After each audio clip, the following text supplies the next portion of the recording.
ഞാനിവിടെ നിൽക്കുന്നെങ്കിൽ പ്രാർത്ഥിക്കുന്നൊരമ്മ എനിക്കുണ്ടായിരുന്നു എന്ന് പറയുവാൻ, ഈ പരിശുദ്ധ മധുവായി സാക്ഷി നിർത്തി പറയുവാൻ എനിക്ക് മടിയില്ല.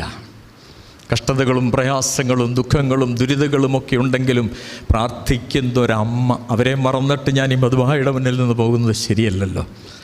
അപ്പം അമ്മമാരുടെ പ്രാർത്ഥന ഓർമ്മപ്പെടുത്തുകയാണ്.